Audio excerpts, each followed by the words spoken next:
Hello, everybody, and welcome to the Rambling Toffee podcast. I am Mark. I hope everybody's doing okay today. It's been a very interesting last few days or so since my last podcast. I hope everybody's had a chance to listen to that podcast. It's something a bit different from what I normally do. And speaking to Tom from the Long Island Toffees group was fantastic, and I hope everybody who can gets a chance to listen to it again, listen to it, and even give me some feedback on what they think about the podcast itself. It was so good to speak to a fellow Evertonian who is passionate about this football club and wants obviously like we all do this club going forward to be going in the right pathway and we can actually become a competitive football club. But as since that podcast took place, of course, we've had the MSP dropping out of putting a stake into the football club. Yes, they've continued to invest a loan into the stadium going forward. So, on one sense, okay, that's good news. But on another sense, it would have been absolutely fantastic for them to come in, to put a stake in and actually change the board, start changing the direction this football club needs to go into in a positive way, and to bring expert people in sport in other matters to start taking this club to where it belongs and where it needs to go. But obviously, what happened on that day was it was very very worrying when that story came out. I know since then there's two other groups that are interested in taking a stake. Hopefully this week we will hear more on that. I know Alan Myers and other media people out there have actually put the story out regarding it could be completed in 7 days' time. If you believe that, I don't know. But it is Everton Football Club, as we know. Um, we all know one of those group is 777. But in my view, it shouldn't. They shouldn't be taking any kind of role in taking over the football club, even in an equity stake or in taking full control. They have issues, obviously, in America with a fraud court case going on over there. They do have stakes in other clubs throughout Europe and the world, and there's been struggles and issues wherever they have been. So they're not squeaky clean. I don't have any kind of confidence in that. I want somebody to come in who can come in that I can feel confident about, that can do the job of taking over from this transitional board, uh, bringing the right people in. But we'll see how that pans out as we lead up this week, because that's, well, obviously something's supposed to happen this week. I don't know. Watch this space, but that's all we can do, innit? Really, we watch this space all the time. But yeah, I know there's an Asian group out there as well that's also put an offer to Farhad Mashiri, so we'll see if he accepts them terms. We don't know, so it'll be interesting few days. So watch this space. Yes, and then we all go on to the game on Saturday against Wolves. Very good performance in one sense that we created opportunities again. It was very much like watching Fulham again, all over again. Got into the positions that we needed to be, but the ball just wouldn't go in the back of the net, and it seemed to be that the goalkeeper was having a blinder. But there were some positive performances from that game. From what I saw, I think one of if the exceptions out there, I thought Danjuma did well in the position that he was put in, playing it out of position. I think he did okay, especially with not having the striker in the position to do so. I thought Chiletti, when he did come on later on, linked up very well with everybody else and got himself about, I think, as well. So he's a positive one for the future. I thought Jared Brentwaite's performance was fantastic. He just was assured, and I just was so confident every time he got the ball. He was really good at what he was doing. And I think the more games he plays, he's just going to get better and better, which is great. Um, I thought Decore played well, more in the second half than the first half, and he was pushing forward to try and get in there, and he had that great chance, of course. If there was a striker in that position, you know what would have happened. But he got himself in the positions. He tried, and I think it's a positive on that front. And we created the opportunities again, especially with the amount of injuries that we currently have. We've got Jack Harrison coming back. Alex Iwobi was out. I'll go talk more about Alex Iwobi in a moment. Um, but we also have Seamus, of course, being out. Of course, with Calvert-Lewin being out as well. It just these players to come back and get back into the team. Dwight McNeil, of course, he was a massive, massive miss. And it's amazing, isn't it? Because last season we were all thinking, nah, he's not good enough for the Premier League, not good enough for Everton. And he's become the pivotal player that we need in the team. And we've missed him. And I think if he was in the team on Saturday, I think we would have actually, I think we would have scored more goals. I think we would have had a chance. I thought James Garner did okay as well as another player on the game on Saturday, but he needs to be in the central position. But I think playing the position he did with Patterson down that side, there was a bit of struggle between the two, and I think the communication there, lack of, and I think we need to hopefully sort that out going up into the next games, especially the Sheffield United game will come in at the weekend. Um, yeah, so we've got some good things coming back. The only negative thing, sorry, can't get my words out. Ashley Young, um, he's supposed to be very good at taking corners, but I don't know how many times he crossed that ball and it went straight in the goalkeeper's arms, and it was just disappointing. And he kept on being on all the free kicks and everything else. They should have changed it up, put Garner on free kicks, try something different because it obviously wasn't working for him. So I mean, it's even like Mikalenko, who was on the bench. He should have just decided just to swap it, get Mikalenko on. I know he's not great going forward, but in a defensive sense, he's okay. And I just think, that was a disappointing performance. Hopefully, we'll get better performances from him as we go on through the season. Um, yes, as I mentioned about Alex Iwobi, the reason why I brought that in, of course, he was injured for Saturday. But there's a story today that maybe he could be on his way to Fulham, and there's a couple of other clubs interested in his services. I think this has been ongoing. I think since June, I think there's been speculation that he may move. He has not signed a new contract extension at the club, so it seems to be indicate that maybe he wants to move on. So we'll see how that pans out because we're not that very few days away from the window shutting. So we'll see on that front. So if that's the case, we do probably need to reinforce some wingers to come in to make sure that we're not becoming even weaker than we are currently. Yes, so we'll see on that front. But of course, at the moment, we needed a striker, we wanted a striker, and it's happened. Well, it's not been complete. It's not been announced yet, but from one or two people online that are reliable enough to say it's been completed, and it's just to be announced by the club. Obviously, nothing's been announced yet, so hopefully at some point today we might hear something. And it'll definitely be in time for to play against Sheffield United on Saturday. There's a rumour that he may have signed before the date that he can play for tomorrow night against Darlington in the League Cup. But we'll see how if that gets announced today.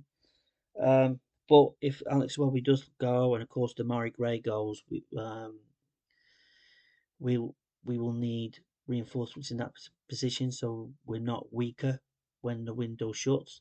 Of course, with Beto coming in, um, will be an absolute fantastic fillet for the strength and depth that we will have in a striking sense. With Dominic Calvert always obviously out at the moment with his injury, and also with Chiliti, who came in and did really well. Hopefully, he'll be given more of the time now to uh, develop and to, come on as a substitute. He seemed to do really well against Wolves, I thought, and I think he needs to be more staying within the first team and not playing under 21 games. But that's down to Sean Dyche at the end of the day. But with Beto coming in and with Calvert-Lewin coming back, hopefully we'll be in a stronger position. It means that Tom Cannon can go on loan to Preston, that's been where he's been linked to going back to. As for more pay, well, you never know. He may get a move at the end of this window, but we'll see.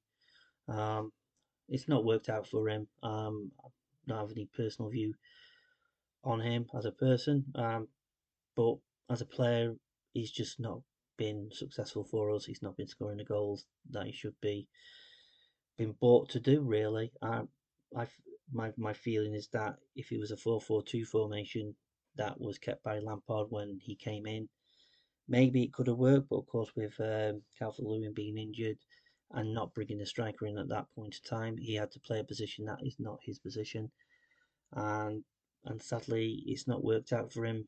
The amount of games that he has to play for us because of the issues that we've had within the striking position. Now it's looking likely with Beto coming in that he's going to get less and less games. And when Dominic Calvert-Lewin comes back into the equation, he'll become a to get back into the team. But also it will give him more time with his injuries that he's had in the past to get really up to a position that he can come off the bench or he can, you know, make that impact when he needs to, and it'll be great for Chiliti to be in there as well, and that competition for with three strikers is will be massive for the football club, massive going forward, and also when we've got Dwight McNeil back in, creating opportunities, hopefully we'll start scoring goals. So that's where my hope lies, and that's where I'm hoping we'll get to. We'll just have to see over the next few days if we get any other players coming in, especially on the wing if we are letting players go, like Damari Gray, and of course if Alex Iwobi goes as well. So let's hope. But again, it's always about hope that we see we can get some good reinforcements in, if the loans or not. But watch this space basically on that. Yeah. So from my point of view going forward, it's the hope that kills you in it really, that we will find those, get the players that we need in. But as I've started regarding this, that the club needs to move forward desperately, and it needs to happen now. It's all well and good that something's changed within the recruitment side of it, and it looks like Kevin Felwell's taken on more responsibility to actually negotiate these deals and get these players to come to the football club, and not through Chairman Bill Kenwright, who, as I mentioned before, and I've said this along, he was part of a failed board, and he should have resigned at the time he did. And I feel, as I said before, Mafar Mashiri has made a terrible decision, like many that he's done, to keeping him on because he just felt that he would do the great job of negotiating transfers and bringing players in and using all his supposed expertise and experience to bring those players in. If Kevin Felwell, and I don't know, this is just me speculating, let me know what you think about this. My speculation is if Kevin Felwell was actually allowed to actually have the money, what's available, and allowed to go after these players before the summer started, or even way before that, and started the process of trying to bring players in, maybe we might have had players in earlier than we currently have, and that we're 3 games in and we've not scored the goals, obviously, and we've still not brought in that striker, which has taken 2 years. Why? Well, you'll never know. But he needs to be the main guy going forward, bringing in the players going forward, because he knows it's his expertise, it's what he's been brought in to do, and his team to actually get the players. And it looks like we're bringing players in that going forward can hopefully make impacts. And Jack Harrison, we know what he's capable of, and I know it's on loan, so it may become a permanent transfer in the summer next year. But Beto coming in, yes, he's 25, but he's scoring goals in Italy, and he's really, hitting, hopefully he will be able to do that in the Premier League. And when we talk about sell-on values, he probably have a sell on value if he it hits the ground running and scores lots of goals for Everton. And if he does, then that means that his value goes up. Chilite is another one when he comes in and when he gets his opportunity. And if he starts scoring as well, his value will go on over the next few years. And that's what we need to do to be able to do that. That's not been the case, obviously, for many, many years with the players that we've brought in. Some players have been too old.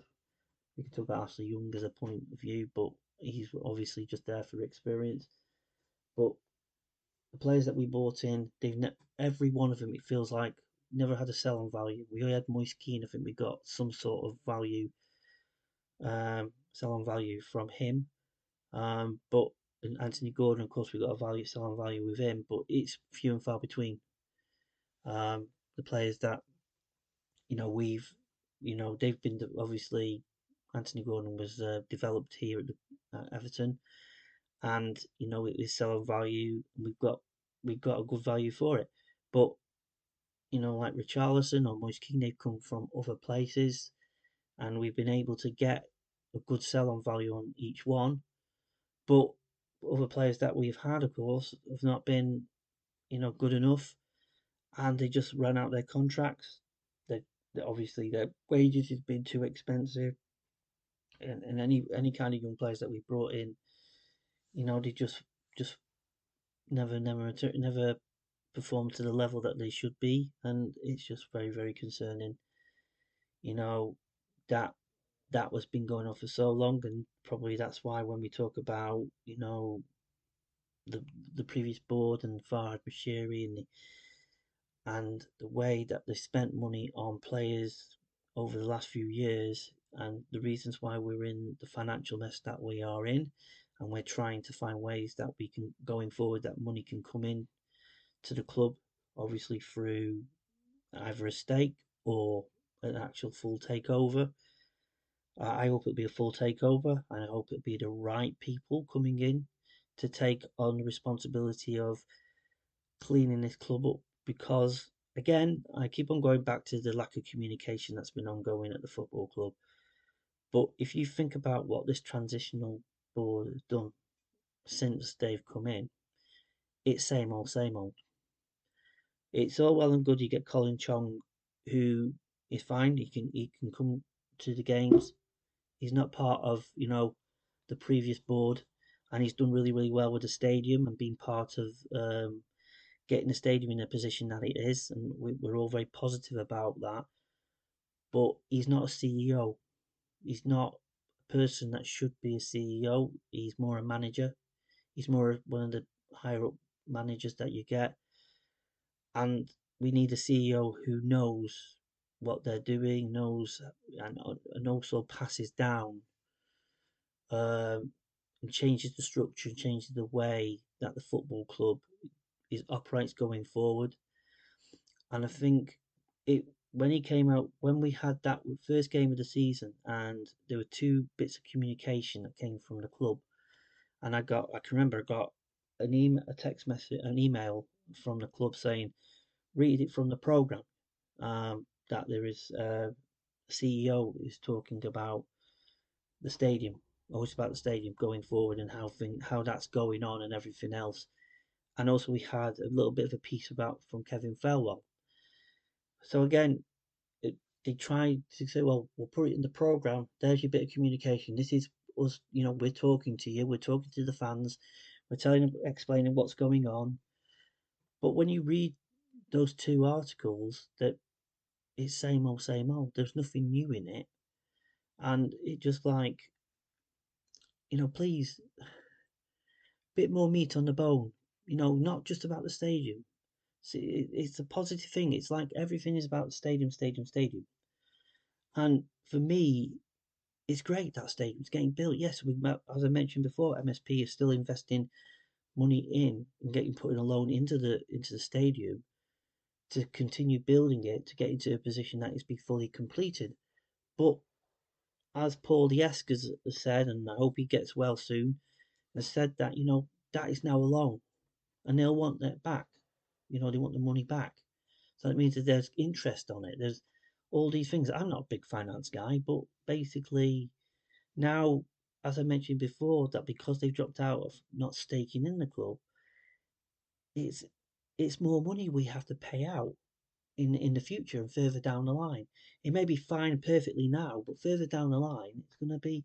But again, it goes back to when you say about how wonderful the stadium's going to be, and it's going up like a rate of knots, and it's going to be this, that, and it's wonderful, but it doesn't get back from the fact that we need more understanding of what's going on with the club going forward, not the stadium going forward, but the club itself.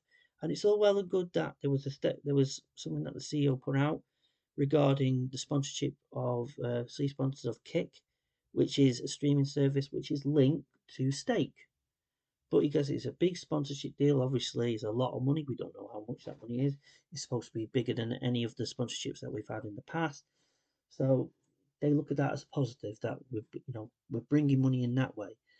But there isn't any meat on the bone. What I would like to see, and obviously what you guys think about this, is what is the plan going forward? You know, how are we going to get to the stadium? Is how you get to the stadium. What is the plans? How you want to operate? Obviously the players that have come in as well. I'll go back on this, but one or two players they've been sold a project, and it's that project again. And I'm trying to think, what's this project? Could you explain this project like you explained it to players? I think when Chiliti was signed, he said something about a project that was offered to him, and I don't know if Jack Harrison was offered it, mentioned it about this project, but whatever, I don't know. But something was obviously passed out regarding, you know, the way the club's is being sold going forward. So, from my point of view, is would be nice if a CEO at this moment in time, Colin Chong, to come out and to go, well, I'll give you an update on how we're going forward to get into the new stadium and everything's planned. We're trying to look at all this. Give us some sort of meat on the bone of what you're trying to achieve or trying to do going forward, and that also may mean investors coming in. You don't have to explain how much or whatever, who the investor is. We hopefully might find out this week, but explain to us how, when that investment comes in, what you're going to do with it, how it's going to help going forward, and so on and so forth. And what will happen when when the new board comes into, how that's going to set up. That'll be, they may just say, well, it's going to be down to the people that come in. What they're going to do, how they're going to do it. We don't know, which is understandable. But at the moment, again, it's that information is not out there. So as I go back at the beginning of this episode and mention about MSP dropping out, and all you get is a story that's been dropped by the media, and it's put out there through the media, and because it's been put out that way, in a certain way, they've dropped out. Yes, they're still investing in the stadium, but they've dropped out. But when that first story came out, that was it. There was no other story until the next day regarding these two other groups that were interested in actually acquiring that stake or even takeover, whatever it may be. It wasn't until the next day. So when that story came out, there was absolute madness. It was like meltdown on social media, and spaces went up. Everybody was concerned and worried about the future of the football club, because now they've gone, that means there's no money. Are we going to get any players in? Are we going to do this? And it became a panic. And that's when, at that moment, it's like we needed some reassurances, and we needed somebody within the club make a statement, said, please be reassured. We are, yes, we can confirm this has happened, but we are always looking for extra investment, looking for other, hopefully that will come in. We'll let you know soon as, but please be reassured, don't worry, things are being looked at and being dealt with. But wasn't any kind of response from the communication. And as I mentioned about, as we moved, and at some point in time, as I mentioned, transitional to the new board, whoever it may be, But currently, that transitional board has just left everything as it is, left the business as it is, operating as it is. So the people, the head of communications and up further up, they're doing the same old, same old.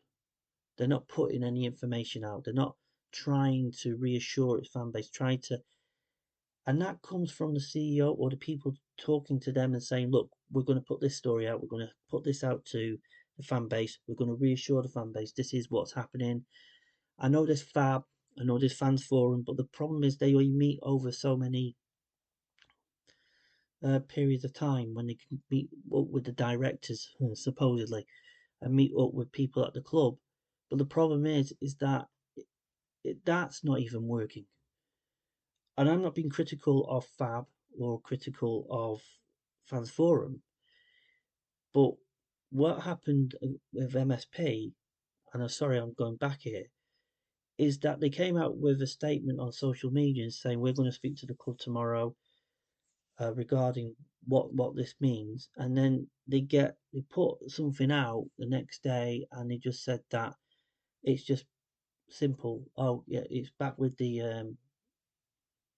Farhad Mashiri to.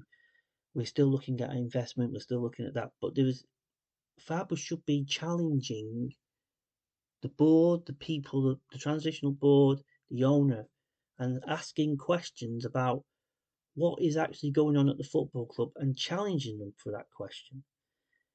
That's my thinking, okay? And I may be wrong, and I know somebody who I follow on here who's part of that, who's just joined the fans forum. That's not being critical against you or what Fab do, but it needs to be stronger. It needs stronger in wording.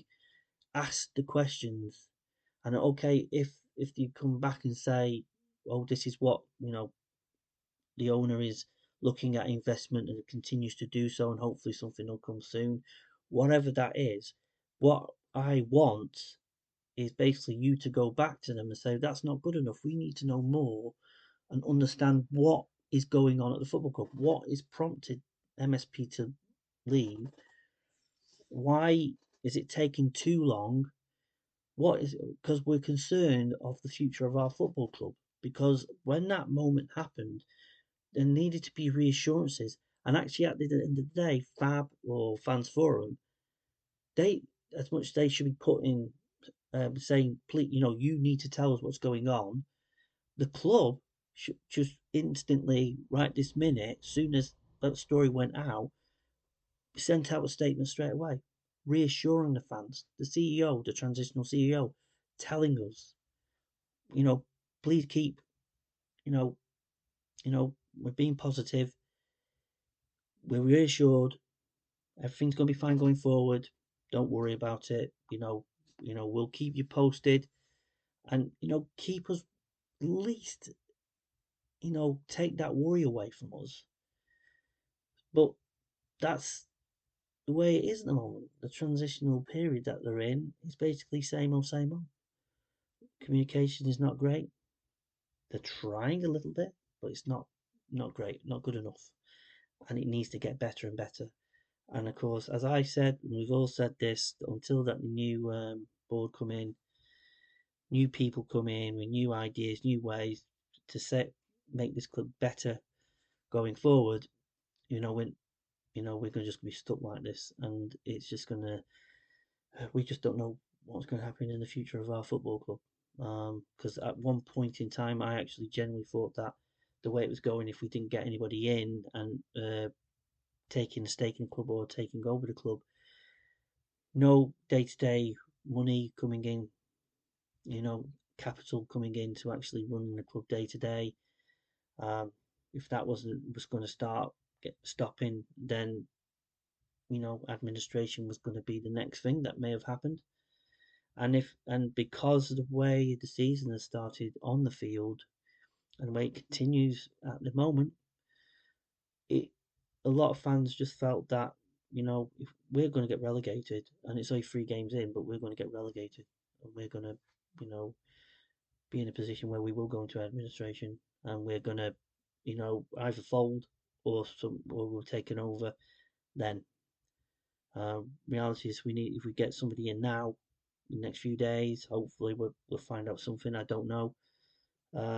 Then going forward will be a positive going forward. And I just want to say that I try to be as positive as possible about the club, as I mentioned in this podcast today about Beto coming in as a striker, um, and hopefully get some other players coming in, and hopefully with player injuries coming back, injuries to players, they'll get better and come back into the team and strengthen the team going forward, and hopefully we'll be a lot better. But that negative in my head, something in the back of my mind, that just feels like, you know, is there a light at the end of the tunnel? And I just hope there is. And I hope that this week, if it's believed that this week will be the day that we find out that new people are coming in, then that's going to be a massive boost. But of course, one of the groups that are interested in taking over this football club or putting a stake in is a group that I feel, and probably everybody else feels, that are not good enough, and I think will make things worse. Maybe I'm wrong. I don't know. We'll just have to watch this space. On that note, I can ramble on forever. On that note, thank you very much for listening to this podcast. I know it was a little bit longer than usual for me, and it was a little bit me rambling on and on and on and on, going different directions. But please give me your feedback. Please give me your opinions on what you think of this podcast, what my views are, and everything else like that to make it better and help it improve going forward. I'm hopeful also before I go, hopeful in the future to be able to bring some more people on from different people from different groups and anything like that to chat about being an Evertonian and how you became an Evertonian and just chatting about the football club in general because it's so much fun when you do chat to other people. But as of this moment, I hope everybody has a good day. I'll speak to everybody next week, hopefully, even in a more positive frame of mind. So please take care, and I'll speak to you soon. Bye bye.